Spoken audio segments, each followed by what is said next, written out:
በስመ አብ ወወልድ ወመንፈስ ቅዱስ አሐዱ አምላክ አሜን። በስመ አብ ወወልድ ወመንፈስ ቅዱስ አሐዱ አምላክ አሜን። በስመ አብ ወወልድ ወመንፈስ ቅዱስ አሐዱ አምላክ አሜን።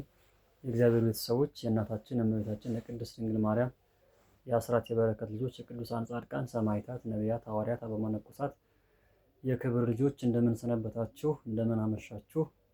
አሜን። የአምላካችን የልዑል ባሕርይ ቅዱስ እግዚአብሔር ስሙ ዛሬም ዘወትርም በፍጥረት ሁሉ አንደበት የተመሰገነ የከበረ ይሁንልን።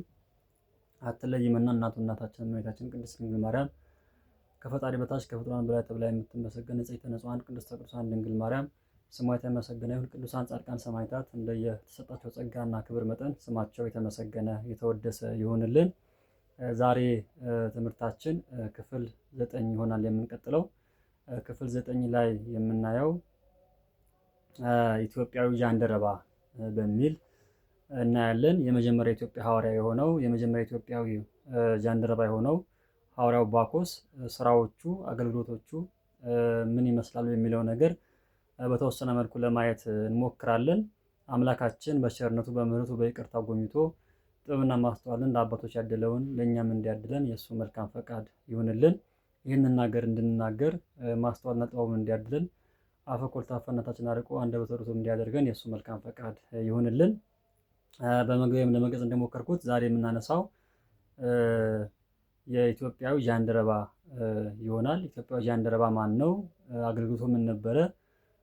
በማን ተመርጦ ነው ኢየሩሳሌም የሄደው? ኢየሩሳሌምስ እንዴት ሄደ? የሚሉ ነገሮችን በስፋት እያነሳን ከዛ ውጭ ደግሞ አባቶቻችን ሊቃውንት ስለሱ ምን አሉ፣ ስለሱ ምን መሰከሩ፣ ታሪክ ጸሐፊያን ስለሱ ምን አሉ የሚለውን በተወሰነ መልኩ ለማንሳት እንሞክራለን። ከዛ ውጪ አንድ ነገር ለማጥራት ያህል ክርስትና ወደ ኢትዮጵያ መቼ ገባ የሚለውንም በዛው አያይዘን የምናነሳ ይሆናል። ክርስትና አንዳንድ ታሪክ ጸሐፊያን የእኛም ሰዎች የምንላቸው ሰዎች ያው ክርስትና የገባው በ4ኛው መቶ ክፍለ ዘመን ነው ብለው የሚያስቡ ሰዎች ስላሉ ለእነሱም ምላሽ የሚሆን ነገር ስለሆነ ይህንንም ታሪክ በደንብ እንድናዳምጥ ያስፈልጋል። ስለዚህ እንደ መነሻ ማነሳው ይህንን ታሪክ ምን ይመስላል የሚለው ነገር በስፋት የምናነሳው ይሆናል ዛሬ። ስለዚህ ኢትዮጵያዊ ጃንደረባ ማን ነው የሚለውን ከማየታችን በፊት እንደው በጥቅሉ ጃንደረባ ማለት ምን ማለት ነው የሚለው ነገር እንየው። ጃንደረባ ሲባል 3 አይነት ጃንደረቦች አሉ። የመጀመሪያው በእናታቸው ማህፀን ሲወለዱ ጀምሮ ጃንደረባ ሆነው የሚወለዱ አሉ። ሁለተኛው ሰው የሰለባቸው ወይም ደግሞ ሰው ጃንደረባ ያደረጋቸው አሉ። ሶስተኞቹ ደግሞ ስለ መንግስት ሰማያት ራሳቸውን የሰለቡ ሰዎች አሉ። እነዚህ በሶስቱ መንገድ ጃንደረባ የሚባል ነገር እንዳለ እንድናስተውል ያስፈልጋል። ስለዚህ ሲወለዱ ጀምሮ ጃንደረባ ሆነው የሚወለዱ አሉ። ሁለተኛ ደግሞ ሰው የሰለባቸው ደግሞ ይኖራሉ። ሶስተኛ ስለ መንግስት ሰማያት ብለው ይህንን ዓለም በመተው ራሳቸው ጃንደረባ ያደረጉ ሰዎች እንዳሉ በደንብ እንድናስተውል ያስፈልጋል። ስለዚህ እነዚህ ነገሮች 3 አይነት የጃንደረባ አይነት እንዳለ እንድናስተውል ነው። ምናልባት ጃንደረባ ሲባል ብዙ ጊዜ ያው ከዚህ ከሰውነት ጋር የተያያዘ ነገር ስላለው ሰውነታቸው እንደዚህ የሆኑ ሰዎች ናቸው ተብሎ የሚታሰብ ነገር አለ። እሱ ብቻ አይደለም። በነገራችን ላይ እሱ ምናልባት ሰው የሰለባቸው ሊሆኑ ይችላሉ፣ ወይም ደግሞ በሆነ ምክንያት በሆነ ነገር ሰዎች ሊሰልቧቸው ይችላሉ፣ ወይም ደግሞ አካላቸው ሊያጎሉ ይችላሉ። ይሄ ያለ ነገር ነው። ከዛ ውጭ ደግሞ ራሳቸው ደግሞ ያው ጃንደረባ ሆነው ወይም ደግሞ ተሰልበው የሚወለዱ ደግሞ እንዳሉ፣ ወይም ደግሞ የሆነ አካላቸው ጎዶሎ ሆነው የሚወለዱ ሰዎችም እንዳሉ በደንብ ማስተዋል ያስፈልጋል። የመጨረሻ 3ኛው ያው ሁላችንም እንደምናስተውለው ራሳቸው ለአምላካቸው ለፈጣሪያቸው ለንጉሳቸው ለጌታቸው ለእግዚአብሔር ጃንደረባ አድርገው የሚያስገዙ ሰዎችም እንዳሉ መታወቅ መቻል አለበት። ይሄ ጃንደረባነት ነው የሚባለው። ለአምላክ ራስን መለየት፣ ለአምላክ ራሳዊ ባህታዊ ማድረግ፣ ለአምላክ ዓለምን ንቆ ወደ ሌላ ቦታ መተው ያ ጃንደረባነት ነው። ስለዚህ ለአምላክ ራስን ማስገዛት፣ ለአምላክ ራስን መስጠት፣ ለአምላክ ራሳቸውን ሰጥተው ጃንደረባ የሚሆኑ ሰዎች እንዳሉ በደንብ እንድናስተውል ያስፈልጋል። ስለዚህ ጃንደረባነት የሚባለው ነገር ከዚህ ጋር የተያያዘ እንደሆነ እንድናስተውለው ነው። በጥቅሉ ጃንደረባ ማለት በእነዚህ በ3 ነገሮች የሚጠቃለል ስለሆነ ዝርዝር ነገሩ ያው የሚታወቅ ነገር ስለሆነ ወደዛ አልገባበትም። ወደኛ ስመጣ ኢትዮጵያዊ ጃንደረባ ማን ነው የሚለው ነገር ስናነሳ የመጀመሪያው ያው አባቱ መልአክ ይባላል። እናቱ ደግሞ ስሂነ ሕይወት ትባላለች። እነዚህ አባቶቻችን ወይም ደግሞ የጃንደረባው እናትና አባት የብሉይ ስርዓትን ይከተሉ የነበሩ ወይም ደግሞ ሌዋውያን ካህናት ባመጡልን የብሉይ ስርዓት መሰረት ይከተሉ የነበሩ ለእስራኤል ወይም ደግሞ ለቅዱስ አምላካቸው ለእግዚአብሔር መስዋዕት የሚያቀርቡ እንደነበረ በአምላካቸው ትእዛዝ ይጓዙ እንደነበረ የሚያስረዳ ታሪክ ነው። ስለዚህ የነዚህ የተባረከው የቅዱሱ ልጃቸው የሰጡን ሰዎች እናትና አባት እነሱም የተባረኩ እንደሆኑ የኦሪት ስርዓትን ይፈጽሙ እንደነበረ ወይም ደግሞ ያመልኩ እንደነበረ በአክሱም አውራጃ ይኖሩ የነበሩ ሰዎች እናትና አባት እንደሆኑ በደንብ እንድናስተውል ያስፈልጋል። ስለዚህ ትውልዳቸውም አክሱም አካባቢ ነው፣ የተወለደውም የተነሳውም ከአክሱም አካባቢ ነው። ስለዚህ በዚህ መሰረት እንደሆነ ታሪክ ጸሐፊያንን ገልጸው እናገኛለን። የእኛም ቤተክርስቲያን ያው እናትና አባቱ እነዚህ እንደሆኑ በደንብ ታስተውላለች። ስለዚህ ይሄ ሰው እግዚአብሔር አምላክን ይፈራ የነበረ ይፈሩ ከነበሩ ሰዎች የተወለደ ደግ የተባረከ ንጹህ ልጅ እግዚአብሔር አምላክን የሚወድ እግዚአብሔር አምላክ የሚፈራ ሕጉንም ትእዛዙንም ስርዓቱንም ጠብቆ የሚኖር ሰው እንደነበረ ያው ከእናትና ከአባቱ ሕይወት መረዳት ይቻላል ማለት ነው። ስለዚህ አንደኛው ይሄ ነው። ከዛ ውጪ ምናልባት ጃንደረባ ለጃንደረባ ሲመረጥ በወቅቱ የነበረችዋ ንግስት ያው ህንደኬ ናት። ህንደኬ ወይም ደግሞ ጌርሻሞት ትባላለች። እቺ ህንደኬ ወይም ደግሞ ጌርሻሞት በዚህ በሉቃስ ወንጌልም ተጠቅሳ የምናገኛት ናት። ያው በመጨረሻው ሰዓት ላይ ክርስቶስ ወደዚህ ምድር ሲመጣ በሰዎች ላይ ለመፍረድ ከሚነሱ ነገስታት መካከል አንደኛዋ እሷ እንደሆነች ያው ቅዱስ ሉቃስ በደንብ የተናገረላት ሰው ናት። ስለዚህ እቺ ንግስት ኢትዮጵያውያን የገዛችው ከ34 ዓመተ ምህረት እስከ 42 ዓመተ ምህረት ለ8 ዓመት የሚሆን ኢትዮጵያን አስተዳደራለች፣ መርታለች። ስለዚህ ንግስት ህንደኬ ወይም ደግሞ ንግስት አዜብ ወይም በሌላ አባባል ደግሞ ጌርሻሞት ተብላ የምትጠራዋ ንግስታችን እቺ ንግስት ኢትዮጵያን ለ8 ዓመታት ያህል እንዳስተዳደረችና እሷ ባስተዳደረችበት ዘመን ነው ሐዋርያት ወደ ዓለም ተልከው ዓለምን ለማጣፈጥ ወይም ደግሞ አልጫ የሆነውን ለማጣፈጥ ወደ ዓለም የተላኩት። ስለዚህ በዚህ ጊዜ ነበረ ይሄን ጃንደረባ ፊትም ለመናገር እንደሞከር ነው ኢትዮጵያውያን በአመት 3 ጊዜ እግዚአብሔር አምላክ መስዋዕት ለማቅረብ ይወጡ እንደነበረ ወይም ደግሞ ይሄዱ እንደነበረ ያው ታሪክ ጸሐፊያንም በመጽሐፍ ቅዱስ የተነገረ ነገር ነው። ስለዚህ እነዚህ ኢትዮጵያውያን በአመት አሁን ባልኳቸው ሰዓት መሰረት ነው በአመት 3 ጊዜ ከኢትዮጵያ ተነስተው ይሄዱና ለአምላካቸው መስዋዕትም በእስራኤል ሄደው ይሰግዱ እንደነበረ የሚያሳይ ነገር አለ። ይሄንን በመጽሐፍ ቅዱስ ውስጥ ያው የተጠቀሰ ነገር አለ። በዚህ በዘዳግም ምዕራፍ 16 ቁጥር 16 ላይ እንደዚህ የሚል ነገር አለ። በአመት 3 ጊዜ በበዓለ ቂጣ፣ በዓለ ናዕት፣ በበዓለ ሀምሳ፣ በበዓለ መጸለት ወይም የዳስ በዓል ወንዶች ልጆችህ ሁሉ በአምላክህ በእግዚአብሔር ፊት እርሱን በመረጠው ስፍራ ይታዩ በተባለው መሰረት ሊቀ ነቢያት ሙሴ ባዘዘው ወይም ደግሞ አምላካችን ባዘዘው መሰረት ስለዚህ በአመት 3 ጊዜ በእነዚህ በተጠቀሱ በዓላት የእስራኤል ልጆች ወጥተው በዓላትን ያከብራሉ። ስለዚህ ኢትዮጵያውያንም ከእስራኤል የፈለሱ ብዙ ሰዎች ስለነበሯቸው ሌዋውያን ካህናትም ኢትዮጵያዊ ስለነበሩ ወይም ደግሞ የነሱ ዘሮች ስለነበሩ ማለት ነው በአመት 3 ጊዜ በእነዚህ በዓላት በቂጣ በዓል፣ በዓለ ናዕት የሚባለው፣ በዓለ ሀምሳ እስራኤላውያን ከግብፅ የወጡበት የሚታሰብበት ነው። በዓለ መጸለት የዳስ በዓል ላይ የዳስ በዓል የሚባለው ሁላችንም እንደምናውቀው እንደምናስተውለው እስራኤላውያን ምርት ከሰበሰቡ በኋላ ለ7 ቀን በዳስ ሰርተው ያንን በዓል ያከብሩ ነበረ።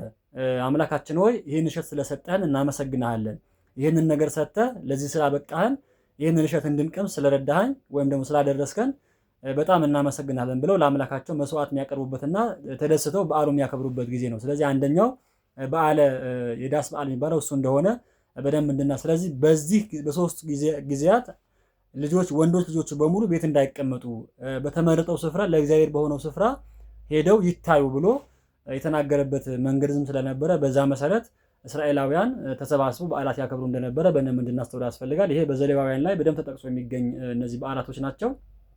ስለዚህ በዚህ መሰረት ይህን ጃንደረባ የኢትዮጵያዊ ጃንደረባ በዛ ምክንያት የሄደ እንደሆነ በደንብ እንድናስተውል ያስፈልጋል። ከዛ ውጪ ያው ፊት ያነሳናት የንግስት ህንደኬ በገንዘቧ ላይ ሹማ የሆነ ወይም ደግሞ በዛሬ አጠራር የገንዘብ ሚኒስቴር የሆነ ወይም ደግሞ በገንዘቧ ላይ ትልቅ በጅሮንድ የሆነ ወይም ደግሞ የገንዘብ ሚኒስቴር የሆነ ሰው እንደነበረ ታላቅ ባለስልጣን ከነበሯት ሹሞች መካከል ወይም ደግሞ ከነበሯት እሷን ከሚያጅቡ ሰዎች መካከል ወይም ባለስልጣናት መካከል ግንባር ቀደሙ ወይም በንዋያው ላይ ባላት ሀብት ላይ ወይም ደግሞ በገንዘቧ ላይ ስልጣን የሰጠችው ትልቅ ሐዋርያን ትልቅ ሰው ነው። ስለዚህ ይሄ ሰው ነው የላከችው ማለት ነው። ይሄ ሰው ልካ በነበረችበት ሰዓት ላይ ያው በዓለ ሃምሳን ለማክበር ሂድ ብላ ልካው ከሄደች በኋላ ያው በነገራችን ላይ ሄዷል፣ እስራኤል ደርሷል። እስራኤል ከደረሰ በኋላ ምናምን የደረሰበት ቦታ ያው ፍልስጤም አካባቢ ነው። አሁን ጋዛ የሚባለው ቦታ ላይ ነው። ጋዛ የሚባለው ቦታ ላይ ይህ ሐዋርያ እዛ ቁጭ ብሎ ነበረ። እዛ ቁጭ ባለበት ላይ የሚያነበው መጽሐፍ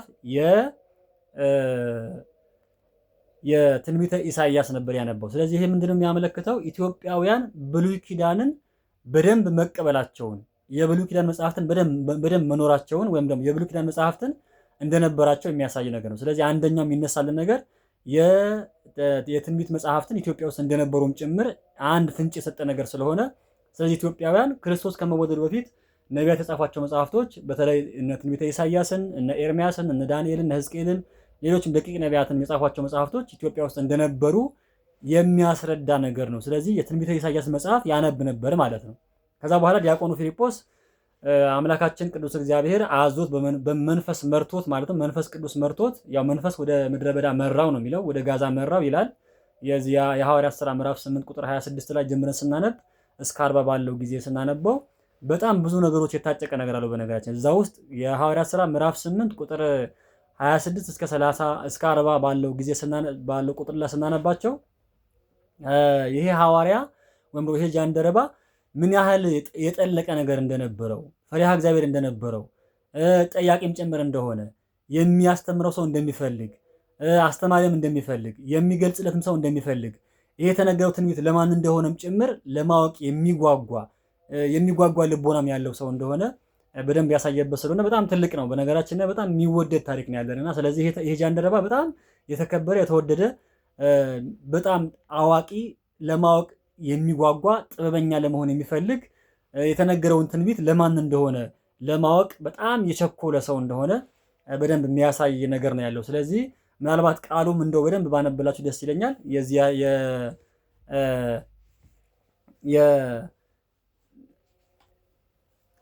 የኢትዮጵያው ጃንደረባ የጠየቀውን ወይም ደግሞ ያለውን ነገር እንደው አንድ ታሪክ አባታችን ታላቁ በቅድስት ሥላሴ ዩኒቨርሲቲ መምህር የሆኑት ቀሲስ ረዳት ፕሮፌሰር ግርማ ባቱ የቤተክርስቲያን ታሪክ ቅጽ 1 በሚለው ባዘጋጁት መጽሐፍ ላይ እንደዚህ የሚል ቃል ከትበው እናገኛለን። ምን ይላል ቃሉ? የጌታ መልአክ ፊልጶስን ተነስተህ በደቡብ በኩል ከኢየሩሳሌም ወደ ጋዛ ወደሚያወርደው ምድረ በዳ ወደ ሆነው መንገድ ሂድ አለው። ተነስቶም ሄደ። እነሆም ህንደክ የተባለች የኢትዮጵያ ንግሥት አዛዥና ጃንደረባ የነበረ በገንዘቧም ሁሉ የሰለጠነ አንድ ኢትዮጵያዊ ሰው ሊሰግድ ወደ ኢየሩሳሌም መጥቶ ነበር። ሊመለስም በሰረገላ ተቀምጦ የነቢዩን የኢሳይያስን መጽሐፍ ያነብ ነበር። መንፈስም ፊልጶስን ወደዚህ ሰረገላ ግባና ተገናኘው አለው። ፊልጶስም ሮጦ የነቢዩን የኢሳይያስን መጽሐፍ ሲያነብ ሰማና በውኑ የምታነበውን ታስተውለዋለህን አለው ይላል። እርሱም የሚመራኝ ሳይኖር ፊትም ያልኳችሁ የሚመራኝ ሳይኖር ይህን እንዴት ይቻለኛል አለው። ወጥቶም ከእርሱ ጋር ይቀመጥ ዘንድ ፊልጶስን ለመነው። ያነበው የነበረው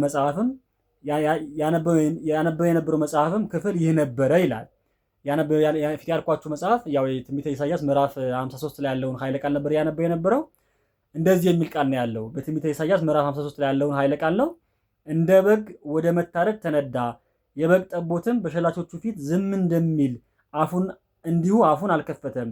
በውርደቱ ፍርዱ ተወገደ፣ ሕይወቱ ከምድር ተወግዳለችና ትውልድንስ ማን ይናገራል? ጃንደረባው ለፊልጶስም መልሶ እባክህ ነብዩ ይህንን ስለማን ይናገራል ብሎ ጠየቀው።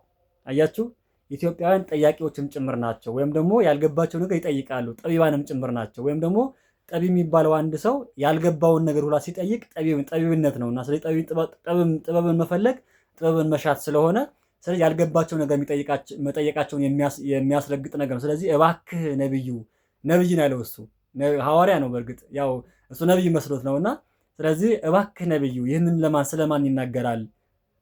ስለ ራሱ ነውን ወይስ ስለሌላ አለው። ፊልጶስም አፉን ከፈተ ይልና ፊልጶስን አፉን ከፈተ።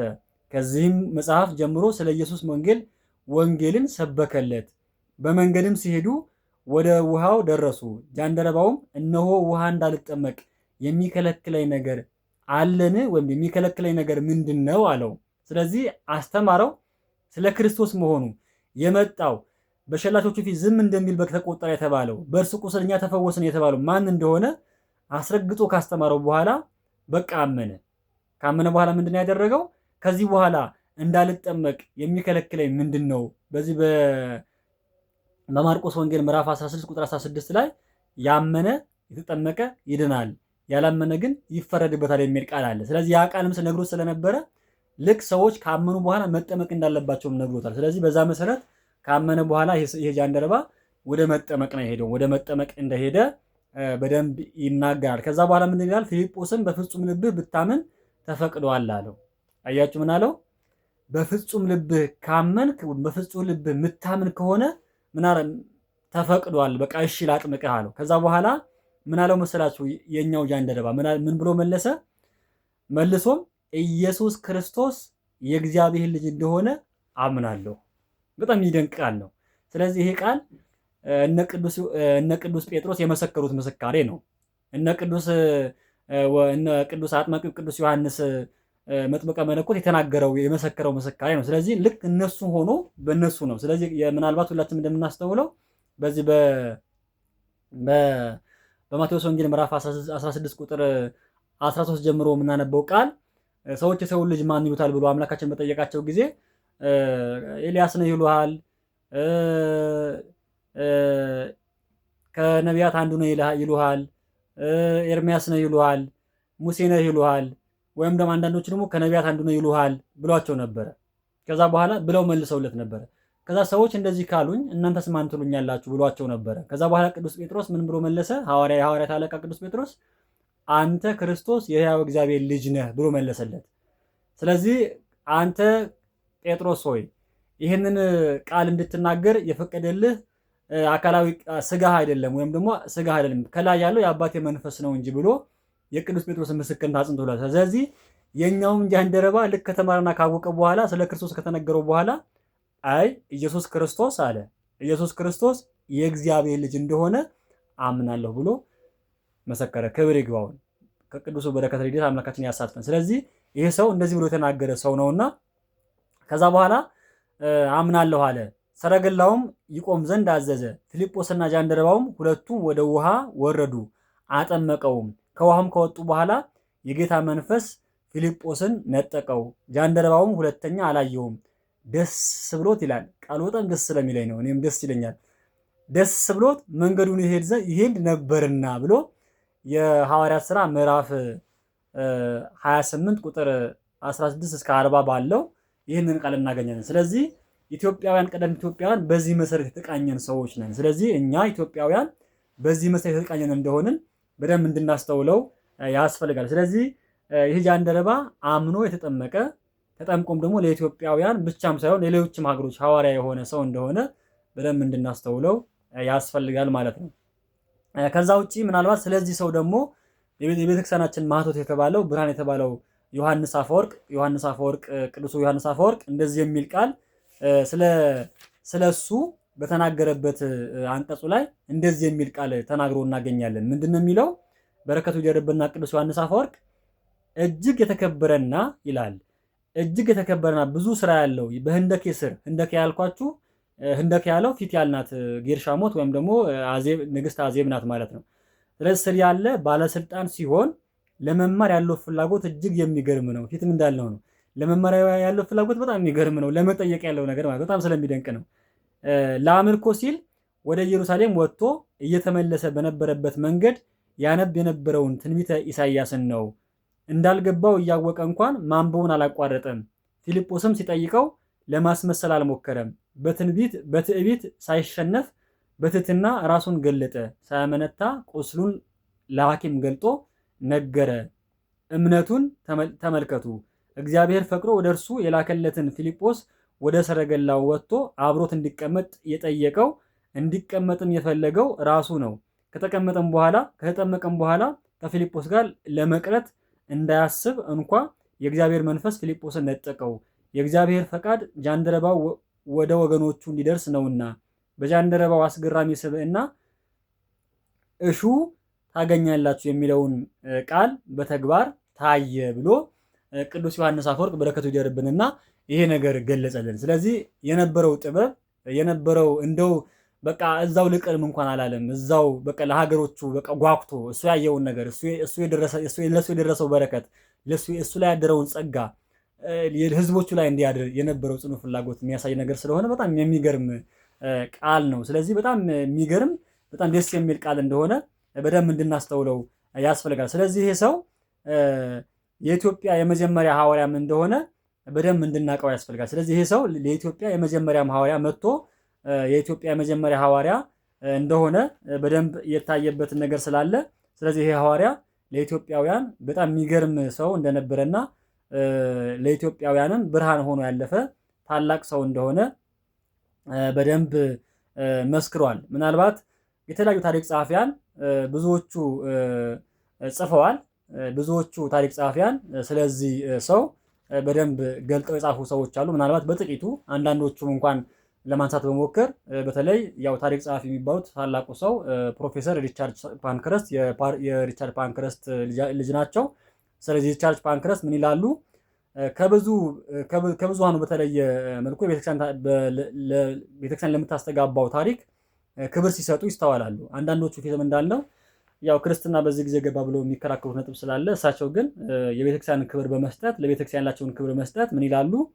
የኢትዮጵያ ቤተክርስቲያን ክርስትና በዘመነ ሐዋርያት ወደ ሀገሪቱ እንደገባና ምንም እንኳ ሃይማኖቱ የመንግስት ሃይማኖት ባይሆንም ብዙዎች አምነው እንደተቀበሉት ትናገራለች ብለው የቤተክርስቲያን ታሪክ በሚለው መጽሐፋቸው ላይ ይህን ነገር ተናግረዋል። ምንም እንኳ ምክንያቱም እሱ ተቀብሎ አመጣው እንጂ ብሔራዊ ሃይማኖት ግን አልሆነም ነበር ማለት ነው። የተለያየ ሃይማኖት ይመለክ ስለነበር በኢትዮጵያ ያንን ግን ብሔራዊ ሃይማኖት አልተደረገም ነበረ። ከመቼ ጀምሮ ከ34 ዓመተ ምህረት እስከ 350 ዓመተ ምህረት ድረስ ያለው እስከ አብርሃ ወአጽብሃ ድረስ ዘመን ያለው ታሪክ ብሔራዊ ሃይማኖት አልሆነም ነበር ማለት ነው። ልክ አብርሃ ወአጽብሃ የአገሪቱን መንግስት ሲቆጣጠሩ ክርስትናን ብሔራዊ ሃይማኖት እንዳደረጉት ያው ታሪካችን በደንብ ይናገራል። ስለዚህ በዚህ መሰረት አንዳንድ ታሪክ ጸሐፊያን አንሻፈው ስለጻፉት ሪቻርድ ፓንክረስት ግን ለማስተካከል የሞከሩበት መንገድ ስለሆነ ይህን አድናቆታችንን በደንብ በዚሁ አጋጣሚ ለመግለጽ ያስፈልጋል። ስለዚህ ይሄ ነው በደንብ እንድናስተውለውን የሚያስፈልገው። ስለዚህ ኢትዮጵያዊ ጃንደረባ ይሄ ሰው በጣም ለኢትዮጵያውያን ትልቅ ሰው እንደሆነና በደንብ ትልቅ ሰውም እንደነበረ በደንብ እንድናስተውለው የሚገባ ታሪክ የያዘልን ታላቅ ሰው ነው ማለት ነው። ስለዚህ ምናልባት ይሄ ሰው ዲያቆኑ ፊልጶስን ነው። በነገራችን ላይ በዚህ በሐዋርያት ሥራ ምዕራፍ 6 ላይ ሐዋርያት የሚያገለግሏቸው የሚረዷቸውን ሰዎች ሲመርጡ የተመረጠ ከሰማዕቱ ከቅዱስ እስጢፋኖስ ጋራ አብሮ የተመረጠ ሰው እንደሆነ ከዛም ያው ረድ ሆኖ ከ72ቱ አርድእት መካከል ሆኖ ያው አልጫ የሆነውን ዓለም ለማጣፈጥ ከሐዋርያት ጋራ ዕጣ በዕጣ ብለው ወደ ጋዛ የተላከ ወደ ምድረ ፍልስጤም የተላከ ሊያስተምር የተላከ የነ ቅዱስ ጳውሎስም የነ ቅዱስ ጴጥሮስም ደቀ መዛሙርታቸው ወይም ከነሱ ጋር አብሮ እንደነበረ የሚያስረዳ ነገር ስለሆነ ይህንን በደንብ እንድናስበው ያስፈልጋል። ስለዚህ ያጠመቀው ዲያቆኑ ፊልጶስ ነው። አንዳንድ ሰዎች ሐዋርያው ፊልጶስ ብለው የሚናገሩ ሰዎች ስላሉ ይህንንም መስተካከል ስላለበት ሐዋርያው ፊልጶስ ሳይሆን ረዱ ወይም ደግሞ ዲያቆኑ ፊልጶስ እንደሆነ በደንብ እንድናስተውለው ያስፈልጋል ማለት ነው። ከዛ ውጪ ያው ማሳመኛም የሆነው ነገር ምንድነው? ማሳመኛም የሆነው ነገር ያው በደንብ መታወቅ ያለበት ፊልጶስን የላከው የእግዚአብሔር መንፈስ ቅዱስ ነው። አንደኛ መታወቅ መቻል አለበት። ስለዚህ እግዚአብሔር መንፈስ ቅዱስ እንደሆነ በደንብ መታወቅ መቻል አለበት።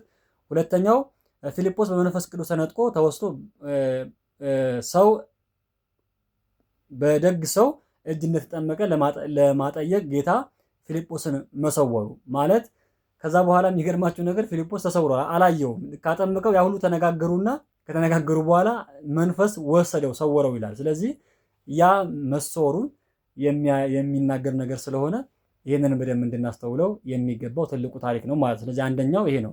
ሶስተኛው መጨረሻው ኢትዮጵያዊ ጃንደረባ ደስ እያለው መሄዱ መንፈስ ቅዱስ እንደወረደበትም በደንብ አስረግጦ መናገር ይቻላል። ስለዚህ መጨረሻ ላይ የሐዋርያት ሥራ ምዕራፍ 8 ቁጥር 40 አካባቢ ላይ የምናገኘው ነገር ምንድን ነው?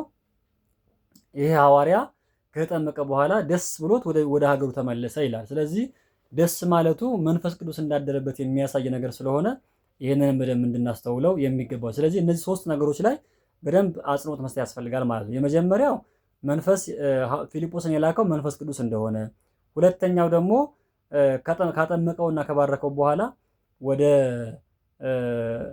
እንደተሰወረበት የሚያሳይ ነገር ስላለው እሱን በደንብ እንድናስተውለው ጭምር የሚያስፈልግ ነገር ነው። ከዛ ውጭ ሶስተኛው ሐዋርያው ደስ ብሎት ወደ ቤቱ እንደተመለሰና ወደ ሀገሩ እንደተመለሰ በደንብ የሚናገር ነገር ስለሆነ ይህንንም በደንብ እንድናስተውለው ያስፈልጋል ማለት ነው። ከዛ ውጭ ይሄ ጃንደረባ ኢትዮጵያ ውስጥ መጥቶ ያው የክርስትናውን ስራ እንደሰራና ክርስትናው ለማስፋፋት በጣም ብዙ ስራ እንደሰራ ለክርስትናው ብዙ ነገር እንደለፋ ታሪክ ጸሐፊያን ብዙዎቹ የሚስማሙበት ታሪክ አለ።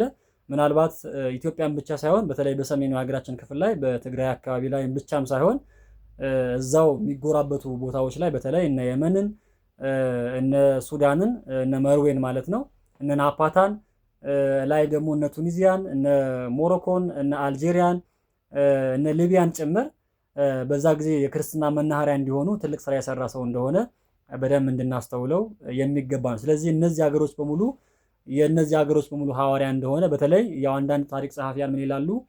ይሄ ጃንደረባ የአፍሪካ ሐዋርያ ነው። ምክንያቱም ቅዱስ ማርቆስን ቀድሞ አፍሪካ ገብቶ ክርስትና እንዲገባ ያደረገ ስለሆነ ይሄ ሐዋርያ የአፍሪካም ሐዋርያ ብለው የሚጠሩበት መንገድ አለ። ስለዚህ ይሄ እውነት ነው።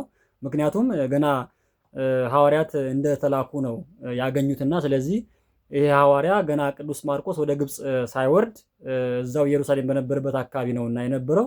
ስለዚህ ቀድሞ ለአፍሪካ ትልቅ ሐዋርያ የሆነ ክርስትና ወደ አፍሪካ ምድር መጀመሪያ ያስገባ እሱ እንደሆነ ይነገራል። ከዛ በኋላ ያው ለግብፃውያን ደግሞ ተልኮላቸው ቅዱስ ማርቆስ በመንበሩም በሱ ስም የሚጠራው ቅዱስ ማርቆስ የአፍሪካም ብሎም የእስክንድሪያን ትልቅ ስራ እንደሰራና የአፍሪካ ትልቅ ስራ እንደሰራ የሚነገርለት ታላቅ አባት ነው። ስለዚህ ይሄ ሰው ትልቅም አባት፣ ትልቅም ሐዋርያ፣ ትልቅም ሰው ነው። ምናልባት ፊትም ለማንሳት እንደሞከር ነው ልክ እንደ ቅዱስ ጴጥሮስና እንደ ቅዱስ ዮሐንስ መጥምቀ መለኮት ኢየሱስ ክርስቶስ የእግዚአብሔር ልጅም እንደሆነ ጭምር የመሰከረ ታላቅ ሰው ነው። ስለዚህ አምኛለሁ፣ ተረድቻለሁ፣ ያወቅኩትን ነገር ወይም ደግሞ የሰማሁትን ነገር አምኛለሁ።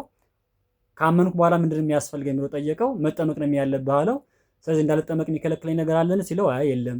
ስለዚህ እንዳልጠመቅ የሚከለክለኝ ነገር የለም ካለው በኋላ ከዛ በኋላ በልብህ ካመንክ በፍጹም ልብህ ካመንክ በቃ መጠመቅ ትችላለህ ብሎታል። ስለዚህ እኔ ኢየሱስ ክርስቶስ የእግዚአብሔር ልጅ እንደሆነ አምናለሁ ብሎ በቃሉ የመሰከረ ታላቅ ሰው ነው። ስለዚህ ይሄ ሐዋርያ የሚገርም ስብዕና የነበረው ታላቅም ሰው እንደሆነ በደንብ እንድናስበው ያስፈልጋል። ከዛ ውጪ መጠሪያ ስሞች አሉት። መጠሪያ ስሞቹ እንደው በተወሰነ መልኩ ለማንሳት ያህል የመጀመሪያው ያው ጃንደረባ ይባላል። ጃንደረባ ፊትም እንዳለው ጃንደረባ የተባለበት ምክንያት ምን እንደሆነ ይሄ ሰው የሰለበው ሳይሆን ወይም ደግሞ ሲወለድም ጀምሮ ጃንደረባ ሆኖ የተወለደም ሳይሆን የእሱ ጃንደረባ ማለት ምን ነበረ? የንግስቷ የህንደኬ ወይም ደግሞ የንግስት አዜብ የግርሻሞት የእሷ በገንዘቧ ላይ ትልቅ ሹም የነበረ ወይም ደግሞ ጃንደረባዋ ወይም ደግሞ አገልጋዋ ባለስልጣኗ የሆነ እንደሆነ በደንብ እንድናስተውለው የሚያስፈልግ ታሪክ እንደሆነ መታወቅ። ስለዚህ የመጀመሪያው ጃንደረባ የሚለው ነገር አንደኛው ስያሜ ሆኖ፣ ሁለተኛው የአፍሪካ ሐዋርያ ተብሎ ይጠራ። ፊትም እንዳነሳ ነው ሁለተኛው ስሙ የአፍሪካ ሐዋርያ፣ ክርስትና ወደ አፍሪካ ቀድሞ ያስገባ እሱ ስለሆነ የአፍሪካውያን ሐዋርያ ተብሎ የሚጠራ እሱ እንደሆነ። ምክንያቱም ቅዱስ ማርቆስ ያው አፍሪካዊ አይደለም፣ እስራኤላዊ ነው። ስለዚህ ይሄ አፍሪካ ሐዋርያ ልንለው አንችልም። ምክንያቱም በእርግጥ ትውልዱ እዛ እስራኤል ነው፣ ግን የኖረውም ያስተማረውም አፍሪካ ውስጥ ነው። ስለዚህ የኛው ትውልድ ሆኖ የኛው ሰው ሆኖ የአፍሪካ የራሷ ልጅ ሆኖ ሐዋርያ የሆነ የመጀመሪያ ሰው ቢኖር ጃንደረባው ባኮስ ነው። ስለዚህ አንደኛው በዛ ምክንያት የአፍሪካ ሐዋርያ ተብሎ እንደሚጠራ በደንብ እንድናስተውል ያስፈልጋል። ከዛ ውጪ ባኮስ ነው፣ ሌላኛው ስሙ ባኮስ ይባላል። ሌላኛው ስሙ ደግሞ አቤላክ ተብሎም ተጠርቷል።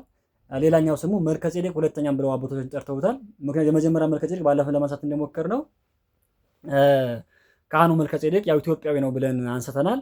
ስለዚህ ይሄኛው ሁለተኛው መልከጼዴቅ ብለው ደግሞ ጠርተውታል። ስለዚህ ሁለተኛው መልከጼዴቅ እሱ እንደሆነ በደንብ ይታወቃል። ከዛ ውጪ ሕጸው ተብሎ ይጠራል። ይሄንንም እንዳለ አጠቃላይ እነዚህ የጃንደረባው ወይም ደግሞ የባኮስ ሌሎች መጠሪያ ስሞቹ እሱ እንደሆነ በደንብ እንድናስተውል ያስፈልጋል። ከዛ ውጭ ከታሪክ ጸሐፊያን ደግሞ አንድ ልጨምርና ለመጠቅለል እሞክራለሁ። ከታሪክ ጸሐፊያን መካከል አንደኛው የቤተክርስቲያን ታሪክ ጸሐፊ የሚባለው ኤክሌሲያስቲያል ሂስትሪ ተብሎ የጻፈው ታላቁ ሰው አውሳቢዮስ ዘቂሳርያ የነበረው ያው ይሄ ሰውዬ ምናልባት ሁላችንም በታሪክ እንደምናውቀው ያው ተረፈ አርዮሳውያን ደግሞ መንፈቀ አርዮሳውያን ከሚባሉ መካከል አንደኛው እሱ እንደሆነ ያው በጣም ሊቅ ነው። ከሊቅነቱ የተነሳ ግን የአርዮስን ሐሳብ ደጋፊ እንደነበረ ይታወቃል። ስለዚህ ይሄ ሰው በቤተክርስቲያናችን ታሪክ ጸሐፊ ከሚባሉ ሰዎች መካከል አንደኛው እሱ ነው። ስለዚህ በጣም በርካታ ታሪክ ጸሐፊያንን እንዳሉ ይታወቃል። ከዛ ውጭ ግን እሱ ትልቁ የቤተክርስቲያን ታሪክን በተለይ ከክርስቶስ ልደት ጀምሮ ያሉት ታሪኮችን በደንብ ሰንዶ የሐዋርያት ታሪክ፣ የሐዋርያ አበው ታሪክ፣ ዘመነ ሰማዕታትን በደንብ የገለጸ የጻፈ ሰው ነው እና ስለዚህ ዘመነ ሰማዕታት በተለይ የነ ኔሮን ቄሳርን፣ የነ ትራጃንን፣ የነ ማርቆስ አውሬሊዮስን፣ የነ መክስሚያኖስን፣ የነ ዲዮቅልጥያኖስን፣ የነ ዴሽየስን የነዚህ በሙሉ በክርስቲያኖች ያደረሰውን ታሪክ ሙሉ በሙሉ ዘግቦ የጻፈ ሰው ነውና ስለዚህ በተለይ ዘመነ ሰማዕታትን በደንብ አድርጎ ነው የገለጸውና ይሄ ሰው በጣም ትልቅ ሰው ነው። ስለዚህ በገለጸበት እንትኑ ላይ ስለ ኢትዮጵያውያን በተናገረበት አንቀጹ ላይ እንደዚህ የሚል ቃል ተጠቅሞ እናገኛለን። ምንድነው የሚለው? አድህኖቱ በየቀኑ ሩቅ ወደ ሆኑት ሀገሮች ሁሉ እየተስፋፉ ሳለ ፈቃደ እግዚአብሔር በሴቷ ወይም ደግሞ በሴቷ ብሎ የጠራት ንግስት እንደኪን ነው። በሴት ትመራ የነበረችው ሀገር ከኢትዮጵያ ባለስልጣኖች አንዱ አመጣ። ይህ ሰው ከእስራኤላውያን ቀጥሎ ከወንጌል ቅዱስ ፊልጶስ የመለኮታዊውን ቃል ምስጢር ለመቀበል ቀዳሚ ነበር። ከዓለም ምዕመናን ቀዳሚያት የመጀመሪያው ፍሬ ነበር። ይህ ሰው ወደ ሀገሩ ተመልሶ ሕይወት ሰጪ የሆነውን ሰዎችን በክርስቶስ መካከል መመላለስ የምታሳውቀውን ወንጌል ለመስበክ የመጀመሪያ ሰው እንደሆነ ታምኗል። በዚህም ይላል ቅዱስ ዳዊት የጠቀሰውን ኢትዮጵያ እጆቿን ወደ እግዚአብሔር ተዘረጋለች የሚለውን ስለ ኢትዮጵያ እውነተኛ እምነትና አምልኮ የተነገረውን ትንቢት በእርሱ ምክንያት ተግባራዊ ፍጻሜ አግኝቷል በማለት ይሄ ጃንደረባ አውሳቢዮስ ዘቂሳርያ በደንብ ገለጸው። ስለዚህ ኢትዮጵያን የተነገረላቸውን ታሪክ በጃንደረባው ተፈጽሞላቸዋል። የኢትዮጵያ እጆቻቸውን ወደ እግዚአብሔር ይዘረጋሉ የተባለው ቅዱስ የተናገረላቸውን ነገር በጃንደረባው ፍጻሜ አግኝቷል። ስለዚህ ጃንደረባው ራሱ ተጠምቆ ለአፍሪካም የመጀመሪያ ሐዋርያዊ ሆኖ ስለዚህ ለኢትዮጵያውያን ብርሃን ሊሆን ወንጌልን ሊያስተምር ክርስትናን ሊሰብክ ሕይወት የሆነውን ቃል የእግዚአብሔር ቃል ለኢትዮጵያ ሰዎች ሊያሰማና ሊሰብክ ወንጌልን ሊያስተምር የመጀመሪያ ሰው ቀዳሚ ሆነ። በዚህም ምክንያት ኢትዮጵያ ትንቢቷ ተፈጸመላት፣ ተግባራዊ ተደረገላት ብሎ በደንብ ለማስተማር የቻለ ሰው ነው። ስለዚህ ምናልባት ፊትም በተወሰነ መልኩ ለመጥቀስ ሞክሬያለሁ። የተለያዩ ሀገሮችን ይሄ ሐዋርያ የተለያዩ ሀገሮችን ገብቶ እንዳስተማረም በታሪክ ጸሐፊያንም በእኛም ሊቃውንት የሚነገረው ታሪክ አለ። ከነዛ መካከል የመጀመሪያ በኢትዮጵያ ነው። ያው በኢትዮጵያ በተለይ አክሱም አካባቢ አክሱምና ዙሪያዎቹ አካባቢ ኤርትራን ጨምሮ ማለት ነው። በዚያ በሰሜኑ ክፍል በደንብ ለማስተማር ጥረት አድርጓል። ከዛ ውጪ እስከ የመን ድረስ ደርሷል። የመንም ምክንያቱም የመን በሐዋርያ በርቶሎሜዎስ ሄደው ያስተምረውበታል። ግን እንደው እሱም ጭምር ያው እነ ሐዋርያ በርቶሎሜዎስ ያስተማሩት ትምህርት እነሱን ለማገዝም ይሁን ያው የመንም ድረስ ሄዶ እንዳስተማረ የሚነገረው ታሪክ ነው። ከዛ ውጪ ሶስተኛው ኑቢያ ነው። ኑቢያ ማለት ያው ሱዳን ነች። ኑቢያ ወይም ሙኑቢያ ትባላለች ወይም መርዌ ትባላለች። ስለዚህ ሱዳን አንደኛዋ ናት። ሱዳን ማለት ያው ለኛም ቅርብ ስለሆነች ጎረቤታችንም ስለሆነች በተለይ በዚህ በመተማው በሰሜን ጎንደር አካባቢ ለኛ በጣም ቅርብ የሆነችን ምንም የሚለየን ድንበርም እንኳን ወንዝ ምናምን የሚለየን ነገር የለም። ስለዚህ ይሄ ሐዋርያ እዛ ተሻግሮ በዛ ይተዳደር የነበረችዋን መርዌን ወይም ደግሞ ሱዳንን እንዳስተማረ በደንብ ይነገራል። ከዛ ውጪ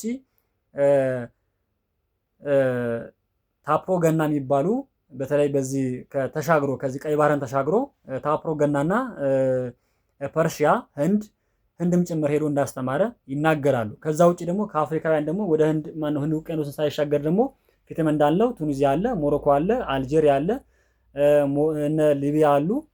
ከሱዳን ጀምሮ ያሉት ከሱዳን በኋላ ያሉት እነሱ ናቸው።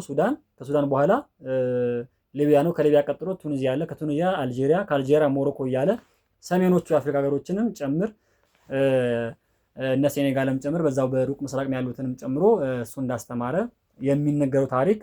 ስለዚህ ይሄ ነው። ስለዚህ ምናልባት በነገራችን ላይ ፊትም እንዳልነው በደንብ ከአፍሪካን ወጥቶም እንዳስተማረም የተለያዩ ታሪክ ጸሐፊያን በደንብ ጽፈዋል። በተለይ እነ ህንድን ፊትም እንዳልነው እነ ፐርሺያ ማለት ያው በአሁኑ ሰዓት ኢራን እንደሆነች ይታወቃል። ስለዚህ እስከዛ ድረስ ደርሶ ወንጌልን እንዳስተማረ የሚነገረው ታሪክ ነው። ስለዚህ ይሄ ሰው ለኢትዮጵያን ብቻ ሳይሆን ለአፍሪካም ከሌሎችም ደግሞ የተወሰኑ ከኛ ወጣ ያሉ ሀገሮችን ጭምር ወንጌልን እንዳስተማረ የሚነገረው ታሪክ በጣም የሚደንቅና ትልቅ ተስፋ ሰጪ የሆነ ለኢትዮጵያም ብሎም የምንኮራበትና ትልቅ ታሪክ ያስቀመጠልን አስቀምጦም ያለፈ ታላቅ ሐዋርያ ታላቅ ቅዱስ እንደሆነ በደንብ ማስተዋል ያስፈልጋል። ከዛ ውጪ ብዙ ታሪክ ጸሐፊያንም ይሄ ሰው እንደው በመጽሐፍ ቅዱስ ያለ ታሪኩም ጭምር እየዘነጉና የረሱ ሰዎች እንዳሉ በደንብ ማስተዋል ያስፈልጋል። በተለይ የኛዎቹ ትልቅ ታሪክ ጸሐፊያን የምንላቸው ሰዎች ይሄ ጃንደረባ መቼስ መጽሐፍ ቅዱስ ዓለምን የሚቀበለው በዓለም ላይ በጣም ትልቅ ተቀባይነት ያለው መጽሐፍ እንደሆነ ይታወቃል። እንደው ማያምኑ ሰዎች እንኳን ቢሆኑ የሚቀበሉትና የሚጠቅሱት መጽሐፍ ነው። ስለዚህ ይሄ መጽሐፍ ስለሱ በደንብ ገልጾ ሳለ እንደው በደንብ አብራርቶ አለ መጽሐፍ የሐዋርያት ሥራ ምዕራፍ 8ን በደንብ አለማንበብና በታሪክ ላይ አካቶ አለ መጽሐፍ በጣም ትልቅ የታሪክ ውድቀት ነውና ስለዚህ ምናልባት ይህንን ታሪክ የምትሰሙና የምታነቡ ሰዎች የሐዋርያት ሥራ ምዕራፍ 8ን በደንብ ማንበብና መገንዘብ ከዛ ታሪካችን እንደሆነ ይሄ ሐዋርያ ለኢትዮጵያ ትልቅ ሐዋርያ ለአፍሪካም ብሎም ለአፍሪካ ትልቅ ሰውም እንደሆነ ታሪኩ በደንብ ያልተነገረለት በደንብ ሊወጣ የሚገባ በጣም ምርምር የሚያስፈልገው ያስተማረባቸው ቦታዎች በጣም ብዙ ነገሮች የታሪክ ስራዎች ሊኖሩ ይችላሉ። እነሱን ፈልጎ ፈልፍሎ ማውጣት ከትውልዱ የሚጠበቅ ነገር ስለሆነ ይህን ነገር በደንብ እንድናስብበትም ጭምር የሚያስፈልግ ነው። ምናልባት የኛ ታሪክ ያው ሁላችንም እንደምናውቀው የኛ ታሪክ ብዙዎቹ የተጻፈው በውጭ ሀገር ሰዎች ስለሆነ የውጭ ሀገር ሰዎች ደግሞ የኢትዮጵያን ታሪክ አጣመው አጉድለው ቆነጻጽለው በብዙ መልኩ አበላሽው ስለጻፉት ብዙ ጊዜ የኛ ሰዎችም ደግሞ የነሱን ታሪክ ስለምንጠቅስ ወይም የነሱ ማጣቀሻ ስለምናደርግ እውነትነት ያላቸው ነገሮች እንዘነጋቸዋለን ብዙ ጊዜ። ስለዚህ ምናልባት በደንብ መታወስ መቻል ያለበት የእኛን ታሪክ ጸሐፊያንን ወይም ደግሞ እውነተኛ ታሪክ የጻፉ ሰዎች ስላሉ የእነሱ ታሪክ ላይ መቅዳት በደንብ ያስፈልጋል። በተለይ የሚነቀፉ ሰዎች አሉ። እነ ፕሮፌሰር እነ ሉሌም ሊሆኑ ይችላሉ አሉ ብዙዎቹ ታሪክ ጸሐፊያን እነሱንም በደንብ መጽሐፋቸው ላይ የቤተክርስቲያን ታሪክ የጻፉ ሰዎች በጣም ብዙ የጎደላቸው ነገር ያለ ነገር ስለሆነ ትውልዱ ማስተካከል ከኛ ይጠበቃልና ስለዚህ እያንዳንዳችን ታሪካችንን በደንብ አውቀን የተዛቡ ታሪኮችን በእውነተኛ መረጃ ተነስተን ማስተካከል ስለሚገባን የእነዚያ ነገሮችን በደንብ ማውጣት ያስፈልጋል ማለት ነው። ከዛ ውጪ ይሄ ጻድቅ ወይም ይሄ ንጉስ ወይም ማን ነው ይሄ ሐዋርያ ይሄ ባኮስ ለአፍሪካም ለኢትዮጵያም ሐዋርያ የሆነው ትልቁ ሰው የሚታሰብበት ቀን አለው። ምናልባት ጥር 18 ቀን በዓሉ ይከበራል። ስለዚህ ምናልባት ቤተክርስቲያን አስባው ትውላለች እንደ ቅዱስ ማን ጋር ስለምታስበው ይሄ ሰው ጻድቅ የከበረ ሰው ስለሆነ ጥር 18 ቀን ታስቦ እንደሚውል በደንብ እንድናስተውል ያስፈልጋል። የመጨረሻ ከሱ ህይወት ምን እንማራለን ነው። ከዚህ ከሐዋርያው ከጃንደረባው ባኮስ ከአቤላክ ምን እንማራለን የሚለው ነገር አንደኛው ትህትና ነው። ይሄ ሰው በጣም ያስተማረን ነገር ምንድነው? ትህትና ነው። የኦሪትን መስዋዕት እኮ ይሰዋል። እግዚአብሔር እኮ እንዳለ ያውቃል። ትንቢት መነገሩን ያውቃል። የሚናገረው ትንቢት የትንቢት መጽሐፍ ነበር ይዞ የተገኘው። ስለዚህ ምናልባት ምንድን ነበር ያለው የሚገልጽልኝ የምታነበው ታስተውለዋለህን ወይ ሲለው ዲያቆኑ ፊልጶስ ምንድን ነበር ያለው? የሚረዳኝ ሳይኖር እንዴት ብሎ መልሶለት ነው። ስለዚህ የሚረዳኝ ሳይኖር እንዴት የሚገልጽልኝ ሳይኖር የሚያስረዳኝ ሳይኖር የሚያስተምረኝ ሳይኖር እንዴት እረዳዋለሁ ነበር። ስለዚህ ይሄ ምንድነው የሚያመለክተው? ትህትና ነው። ትህትናውን ሊገልጽ ነው። ስለዚህ አንደኛው ከሱ ህይወት የምንማረው ትህትና ነው ማለት ነው። መጽሐፍትን ማወቅ መመርመር፣ ብናቅም እንኳን ራሳችንን ዝቅ ማድረግ፣ መምህራንን ማክበር፣ መምህራንን መጠየቅ እሱ ያስተማረን ነገር ነው። ስለዚህ እነዚህ ነገሮች ትልቅ ነገር ስለዚህ ትህትና ምን እንደሆነ በሱ ህይወት ያየንበት ነገር ስለሆነ አንደኛው። ከዛ ውጪ ቅን ነው። ቅን ሰው ነው። እዛው ልቅር አላለም። በቃ ለኢትዮጵያውያን መድረስ ስለፈለገ ቅንም ስለነበረ የዋህም ስለነበረ በቃ አገሬ በቃ እዛው ልቅር እኮ አላለም። ምክንያቱም እዛ ብዙ ነገር አለ። ብዙ ነገር ማወቅ መማር ይችል ነበረ። ብዙ ነገሮች ማድረግ ይችል ነበር እዛ ግን አልፈለገም እዛ መቀመጥ። ስለዚህ ቅን ስለነበረ በጣም የዋህም ስለነበረ ገና ወንጌሉ አልደረሳቸው ገና ክርስትና ላይ ያልተነሱ ብዙ የኢትዮጵያ ሰዎች ስላሉ ወደዛ ሊሄድ ብሎ ወደ ኢትዮጵያ መምጣቱ በጣም ቅንነቱን የሚያሳይ ነገር። ስለዚህ አንደኛው ከሱ የምንማረው ቅንነቱ ነው ማለት ነው። አንደኛው እሱ ነው። ከዛ ውጪ ለመማር የፈጠነ መሆኑ፣ ለመጠየቅ፣ ለማወቅ፣ ለመረዳት፣ ጥበብ ለመፈለግ በጣም ፈላጊ መሆኑ ያሳያል። ስለዚህ እኛም ከሱ ህይወት የምንማረው አንደኛው ነገር ምንድን ነው?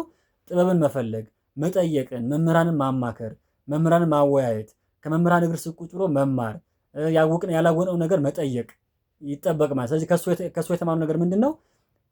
ያላወቀው ነገር ለመጠየቅ የነበረው ቁርጠኝነት እኛም ዛሬ ብዙ የማናውቃቸው በተለይ ታሪካችን ምንም ያልደረስንበት ያልነካነው ነገር ስለሆነ መጠየቅ፣ ማንበብ፣ ማወቅ አንደኛው ከሱ የተረዳነው ነገር ስለሆነ አንደኛው የምንማረው ነገር ከሱ ይሄ ነው። ከዛ ውጪ የተማረውን በተግባር የፈጸመ ነው። ወዲያው አመነ። ከዛ በኋላ ካመንኩ በኋላ ምንድነው የሚፈለግብኝ አለ? መጠመቅ አለብህ አለው። እሺ ለመጠመቅ ደግሞ ምንድነው?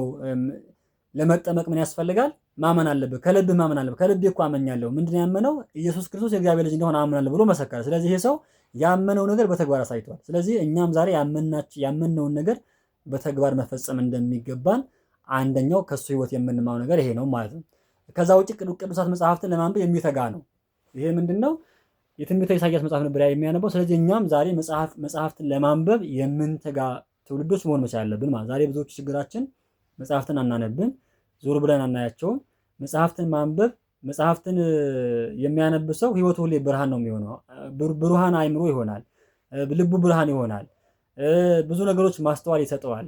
ብዙ አቅጣጫዎች እንዲያይ፣ ብዙ ነገሮችን እንዲያስተውል ያነባቸው ነገሮች በደንብ በውስጡ አስቀምጦ እንዲያስተውላቸው ስለሚያደርግ ስለዚህ መጽሐፍትን ማንበብ ከሱ ህይወት የምንረዳው አንደኛው የምንማው ነገር ነው። ከዛ ውጪ የክርስትናን እምነት ወደ ኢትዮጵያ እና ህገ ወንጌልን አስተባብሮ የያዘ የከበረ ባለስልጣንም እንደሆነ ያው የክህነትን ክብር የወንጌልን ክብር እንድናቅ የነገረን ስለሆነ ዛሬ ብዙዎቻችን የክህነትን ነገር የወንጌልን ነገር በደንብ እንድናስተውልና የኛ ናቸው፣ ወንጌል የኛ ነው፣ ወንጌልን ማወቅ አለብኝ፣ ወንጌልን መስበክ አለብኝ፣ ወንጌልን ማስተማር አለብኝ፣ ወንጌልን ማወቅ አለብኝ፣ በወንጌል ህይወት መኖር አለብኝ የሚለው ነገር ከሱ እንድንረዳ እንድንማር ያስተማረን ታላቅ ሰው ነው። ከዛ ውጪ ደግሞ ሀብታም የነበረ ታላቅ ጻድቅ ነው። ምክንያቱም ጃንደረባ ብያቸው በገንዘቡ ሹም የነበረ የገንዘብ ሚኒስቴር የነበረ ነው። ስለዚህ ይሄ ሰው የገንዘብ ሚኒስቴር ነው፣ ሀብት አለው፣ ብዙ ነገሮች አሉት። ግን ሀብት ኖሮት ግን ጻድቅ ነው ማለት ነው። ለጽድቅም የበቃ በሐዋርያት እጅ የተጠመቀ ታላቅ ሰው ነው። ስለዚህ ይሄ ሰው የከበረ ጻድቅ ሆኖ ወይም የከበረ ሀብታም ሆኖ ግን ደግሞ ለጽድቅ የፈጠነ ለእግዚአብሔር ሕግና ትእዛዝ ቀናኢም ጭምር እንደነበረ የሚያሳይ ስለሆነ አንደኛው እሱ ነው። ከዛ ውጪ የከበረ ሰው ሲሆን ህንድ ውስጥ ሲሎን በተባለ ቦታ ወንጌልን ሲሰብክ ሲያስተምር በአረማውያን እጅ በሰማዕትነት ያረፈም ታላቅ ሐዋርያ ነው። ይሄ ነው ትልቁ የማይነገርለት ታሪኩ ይሄ ነው። በነገራችን ላይ ይሄ ሐዋርያ በህንድ ውስጥ በሰማዕትነት እንዳረፈ ነው የሚነገረው የሚታወቀው ታሪኩ። ስለዚህ ይሄ ሰው በነገራችን ላይ ህንዶች ጋር ራሱ ትልቅ ታሪክ ልናገኝ እንችላለን። በደንብ ብናጠናና በደንብ ብንመረምር የዚህ ሰው ታሪክ ህንድ ውስጥ በሰማዕትነት እንዳረፈና የት ቦታ መቃብሩ ላይ የት ቦታ እንደሆነም ጭምር ምናልባት አርኪኦሎጂካሊም ቢጠኑ ይሄ ሰው እዛ ሀገር ውስጥ እንዳለ በደንብ መታወቅ መቻል። ስለዚህ በህንድ ውስጥ በነበረው ንጉስ ሲሎን በተባለ ንጉስ ሰማዕት ሆኖ እንደሞተ እንዳረፈ የሚነገርለት ታሪክ አለው። ስለዚህ ይሄ ሰው ሰማዕትም ጭምር ነው ማለት ነው፣ ምስክርም ጭምር ነው። ሰማዕት ምስክርም ስለሆነ ይሄ ሰው ምስክር እንደሆነ በደንብ እንድናስተውል ያስፈልጋል። ስለዚህ ከብዙ በጥቂቱ የጃንደረባው ህይወት ይሄን ነው የሚመስለው። አምላካችን ከቅዱሱ ጃንደረባ ከሰማዕቱ ጃንደረባ በረከት ረድኤት እንዲያሳትፈን የእሱ መልካም ፈቃድ ይሆንልን። ታሪክ ሰኞች ብቻ ሳንሆን ታሪክን ፈጻሚዎች እንዲያደርግን የአምላካችን ቅዱስ ፈቃድ ይሆንልን። የአብ ቸርነት፣ የወልድ ፍቅር፣ የመንፈስ ቅዱስ አንድነት፣ የእመቤታችን አማላጅነት፣ የቅዱሳን መላእክት ፈጣን ተራዳኢነት፣ የቅዱሳን ጻድቃን ሰማዕታት፣ ነቢያት፣ ሐዋርያት፣ አበው መነኮሳት ረድኤት በረከት ከሁላችን ጋር ይኑር። አስጀምሮ አነሳስቶ ስላስጀምር አስጀምሮ ስላስፈጸመ ለአምላካችን በድጋሚ ስሙ የተመሰገነ ይሁን። ይቆያል።